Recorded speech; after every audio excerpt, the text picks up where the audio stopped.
Hey, what's funny about this is that the first part comes last. So I just spent a lot of time working on this, developing this course nearly from scratch. This is going to be one of the best online courses that you've ever taken, if not the best. I'm that confident in it. I've been doing this for a long time, and I've finally put in the time and integrated the techniques. It's going to be easy to follow. The grading is going to be transparent, and you're going to you're going to enjoy it because the tasks are small. You have steps in each week, and if you follow the steps and you follow the journey, you will do well. So, this first part here, right, is about me, about my teaching philosophy, the things you will do in this class, the technology you will use, lots of good stuff. Um, the question is, will this be synchronous or asynchronous? It's fully online. We won't be meeting in class.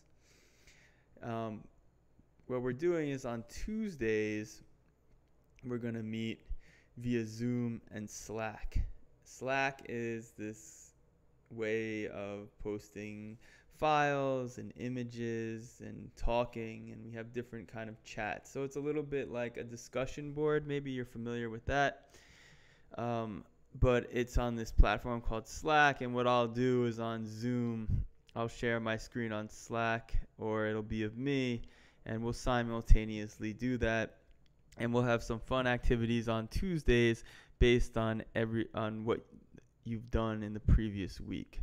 So the first Zoom meeting will just be Tuesday, and we'll talk about things a little bit. I don't intend on going really the full time on any of these sessions. We'll see where we go. We do have only 50 minutes technically, but this class is just meant to be asynchronous. We check in with each other, and you can be available with me. I can be available. You can ask me to Zoom.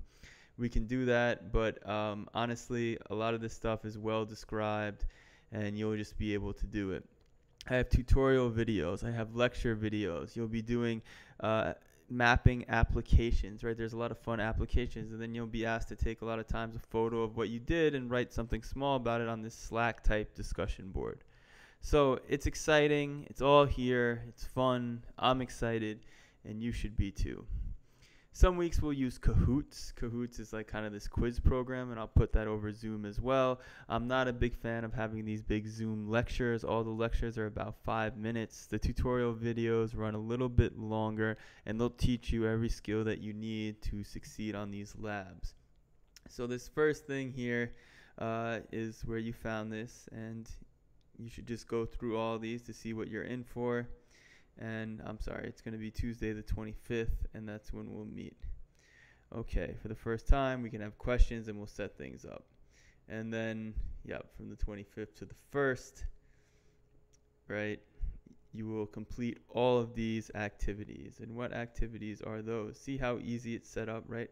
Not very cluttered until you step inside a week. I give you some of the rules here. You can also see my grading policies here. How will you be evaluated in the class, and how we typically grade the quality of assignments. So the way this course is set up is that you have a lab grade, which is 60%, and we have 12 weeks, so each week is worth 5%. We have participation, which is 10%. That makes 70% together. And then each exam, the midterm and final, is 15%. So the real question is for us is, how do you get an A? Like the tests, right? You probably, it's 90 is an A minus. It's pretty clear. But how about the labs and the participation? Oh, well, look at that. I disappeared. So there's this little thing you do.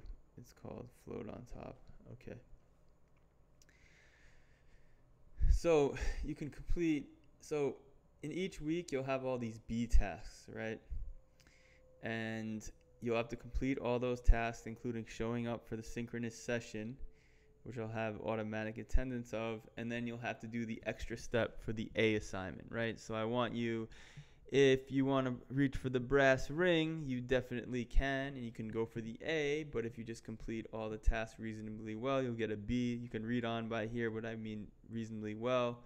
So you can have an A, B, C, D, or F, right? And it's going to be 5 points. You're expected to get even the C to complete all the B tasks for the week. And that's kind of like a lower level there. That's kind of the lower bar for you to get. Remember, you need a C- in this class to get your quantitative literacy credit. So here's some things about grading. Participation, you'll get that. It's about 0.83 points a week because participation is 10 weeks and there's 12 weeks. So doing all the activities will count, including showing up for the synchronous session will be your participation grade. Okay, so let's just quickly take a look here. We're already at 6 minutes. I don't want to go too much further than that. So the modules, right, is we have some standardization here is where you'll find most of everything. Starting the first week, right, we have everything is graded complete and incomplete, okay, except for the exams. So that makes it pretty easy. And you can check the grading references for what reasonably well means. But if you want that A, you have to do the extra assignment. So in this first week, you'll see it's set up. A lot of the times I have a playlist set up. I'm also a DJ, so whatever playlist, about 7 songs on YouTube inspired me, that comes up. You have an icebreaker activity on Slack, and before the semester starts, I'll probably sign you up for this with your Temple email. And this is the way that Slack works. I recommend you download the desktop version of this, but you don't have to.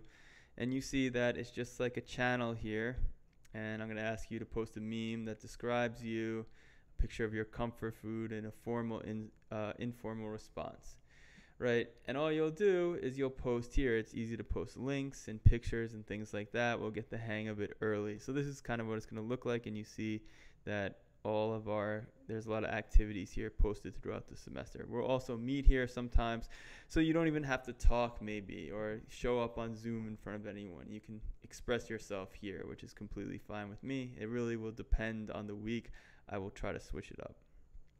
So you can see we have all the activities, and I tell you and underline what you need to do. Nothing to submit, just to review the learning objectives. You'll be drawing a map and finding a Google map. You'll be combining them using an application, right? So the clicks just take you out of Blackboard to an application, and then the instructions will be clear. Post to Slack, right? And what I've done in every week, especially at the beginning here, is I've made a video telling you about a travel story to get you excited about maps and geography.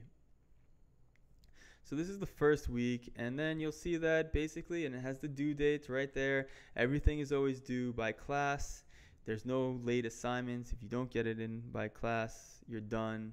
I mean, you just don't get credit for it. So it just goes on like this. Week 2, right? Review, listen, watch,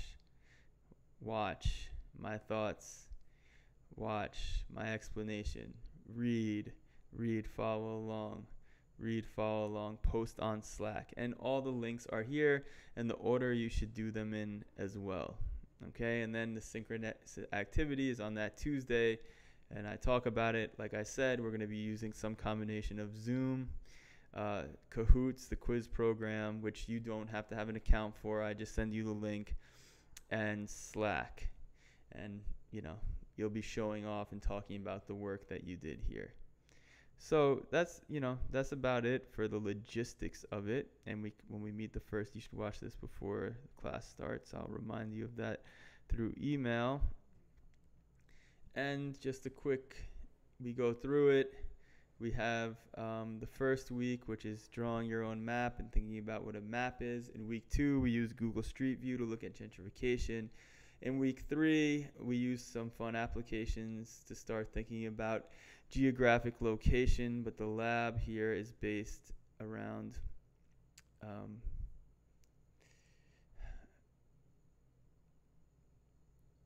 the 1 million tweet map, which is a lot of fun. You'll be thinking about the first map hacks, right? You'll find an ideal Instagram spot in Philly. You'll find a house or an apartment based on some qualifications. I'll talk about how your phone knows where you are, and things like that. If you're still with me here, I know we're at 10 minutes, I'll get off. Is that anything here, you won't have to submit anything here, but you're expected to like take a look at these. And in the synchronous activity, I'll refer to them, and on the exam, that's for sure. So we do that, we talk about some of the preconditions for math mapping. The math starts to get in here, where we do some conversions, and then we talk about projections, the preconditions for that make math, which is where the quantitative literacy comes in. We more formally talk about math. We try to understand why you don't like math and try to understand it in a different way. We start by doing some statistical, very basic statistical analysis in Excel on data having to do with the victims of police violence. And we'll do that in these two labs here. In Lab 8, we talk about with choropleth maps. You'll find out more about that. And you start to make your own maps. And when you make more of your own maps in these 2 weeks, you do a little programming. Trust me, it's not that hard. Here, put the bumpers on, the bowling metaphor, and then we reflect on the course. So that's really all. That's about it. Go through this, and we'll meet on that first Tuesday, the 25th, and discuss it more. Y'all are the best.